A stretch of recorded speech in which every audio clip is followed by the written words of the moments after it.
প্রবাসে নেট ছাড়া কীভাবে চলা যায়, কিন্তু আমি এখন বর্তমানে চলতেছি এমন এক জায়গায় আসছি যে জায়গায় নেটওয়ার্ক নাই, পরিস্থিতির শিকার।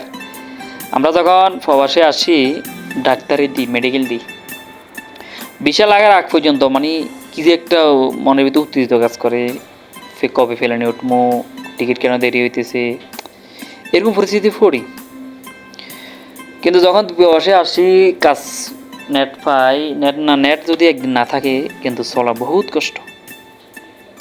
কিন্তু সে জায়গায় আমি চলতেছি, কীভাবে চলছি, পরিস্থিতির শিকার। আপনি যখন ডাক্তারি দিয়েছেন, মেডিকেল দিয়েছেন, বিদেশ আসছেন, চাকরি পাইছেন, তখন আপনি চাকরি করতেছেন, মনের ভিতরে একটা হতাশার কাজ করে, আনন্দের কাজ করে, ভালো মন্দের কাজ পাইলে। কিন্তু যদি আপনি ভালো কাজ না পান, অনেক কষ্ট, এই কষ্টের মধ্যেও আপনাকে থাকতে হয়।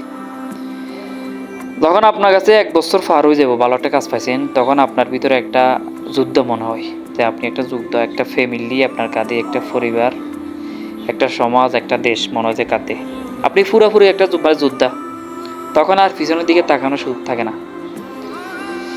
আমি কথা বলতেছি নেটের কথা। আমি এমন এক জায়গায় আছি, আমি যেদিন থেকে মোবাইল হাতে নিয়েছি, মোবাইল না টিপলে ঘুমে আসতো না। মানে যে সময় যে মোট কোরআন তেলাওয়াত, ওয়াজ, গান, মানে যে সময় যে মোট ওটা শুনতাম। এখন দেখেন আমার ফেসবুক আইডি ডিএক্টিভ করে দিয়েছি, এভাবে দিন কাটতেছে, অনেক কষ্টের। কিন্তু এখন নিজের ভিতরে বাংলাদেশের মানুষ, পুরুষরা আসলে অনেক সংগ্রামী হয়, তার পরিবার তাদের কাঁধে। এটা আমার বাবারও আছে, সবার বাবারও এটা নিয়ম আমাদের হয়ে গেছে, মানে চলতে হইব পুরুষ মানুষ।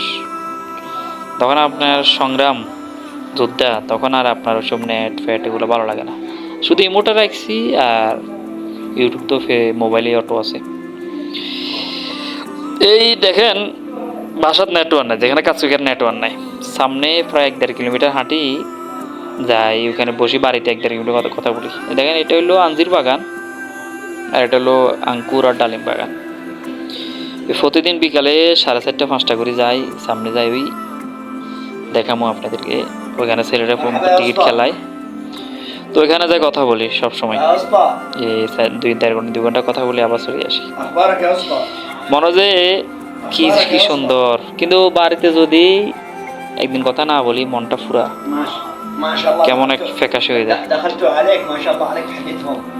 দেখো এখানে প্রতিদিন যাই কথা বলি, কাটতেছে তো, নেট ছাড়া চলা অসম্ভব। কিন্তু যখন আপনি একটা যোদ্ধা, তখন আপনাকে আর নেট ছাড়া আপনি নেট নেই দুনিয়ার, কোনো কিছু ভালো লাগবে না, শুধু টাকা কামানোর দাদা থাকবে।